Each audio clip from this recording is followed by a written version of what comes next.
Is the uprising in Egypt sparking a wave of protests elsewhere in the Middle East? That could explain why leaders in the region seem to be signaling change maybe ahead. In Jordan today, King Abdullah replaced his prime minister and said the government will launch a genuine reform process. This is in the wake of protests in that country. Syria's leader told the Wall Street Journal that Arab rulers, quote, need to do more to help their people. And in the West Bank, Palestinian officials said today they'll hold local elections as soon as possible. Are these just headlines, or is there consequence here? Joining us now is a leading expert on the Middle East, Aaron David Miller, former State Department negotiator, now with the Woodrow Wilson Center.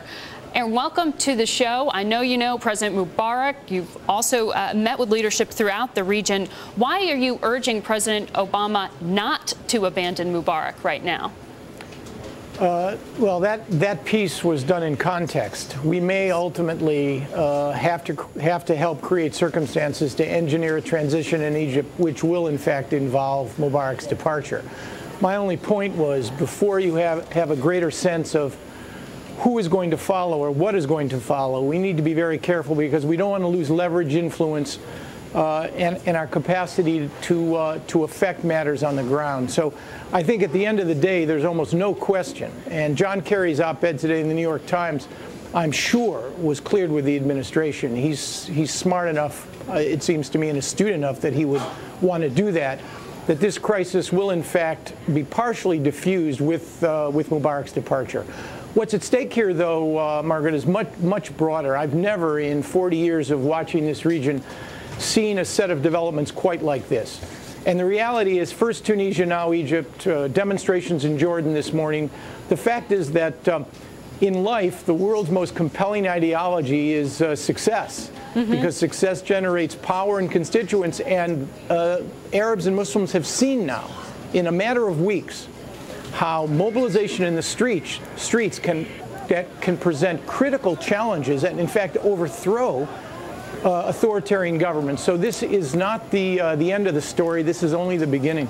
Right, and you point out a grassroots movement is not a government here. So at what point does perception become a dangerous reality in terms of the U.S. position here? What kind of fingerprints is the administration leaving on what's going on right now? Well, in dispatching Frank Wisner, it seems to me Mubarak's fate is really sealed, because the perception of the Wisner mission will be that we are negotiating Mubarak's departure. Whether that's true or not, the reality is we cannot afford to endorse any other outcome, given what's happening on the streets, than hopefully a peaceful, orderly transition which paves the way for Mubarak's departure. So American fingerprints are now on the situation, even though, and I think this is a critical point, we are not directing that situation.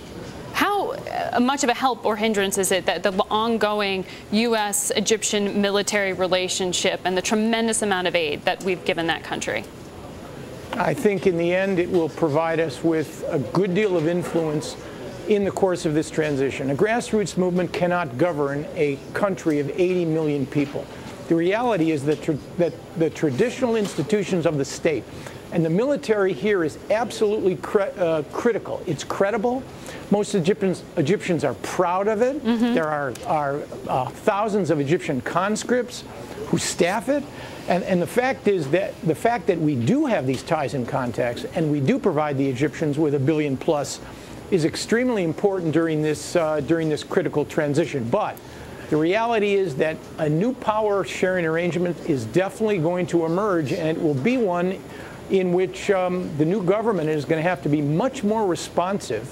Right. And this will have a downside to public opinion, and that's going to create less political space for U.S. interests on some key issues, I suspect. There's a lot of hyperventilating about the Muslim Brotherhood and what role they may play here. What's your projection? I don't see the Brotherhood as directing this event. They will, in fact, and the Islamists in Egypt generally will, in fact, play a greater role in the political system. Of course, if they open it up, how can they deny a role to legitimate political parties who aren't advocating violent change? So the Brotherhood and the Islamists will, in fact, play a much greater role than they're playing now once the political system, as it must and as it will, opens up. So what do we make of what's happening in Jordan today? I mean, do you view King Abdullah essentially dismissing or allowing for the resignation of the prime minister to be directly correlated to what's happening next door in Egypt? I mean, and we heard from President al-Assad over in Syria the recognition that, you know, political, economic, and administrative changes have to happen. Is that because phone calls are being made to those governments right now by our State Department, or is something more at work? No, I think it's a function of two things. It's the catalytic effect of Tunisia and now Egypt combined with something else. And that something else is an ongoing, deep-seated set of conflicts, on one hand between the haves and the have-nots, those who possess economic resources in these societies, unemployment, disposable income, nice houses, and those who don't. But that's been there. What's the trigger? And, well, I think the trigger is the notion that nothing, and it's an American adage, one that the business community knows well, nothing succeeds like success. When you see Tunisian opposition overthrow Ben Ali in a matter of days, when you see what's happening on the streets of Cairo, these are catalytic instruments which essentially energize opposition movements from one end of the region to the other. But there's one other important point, and that is the division between the cans and the cannots, those who can participate in the governance of their societies and those who cannot. Aaron, thank you so much.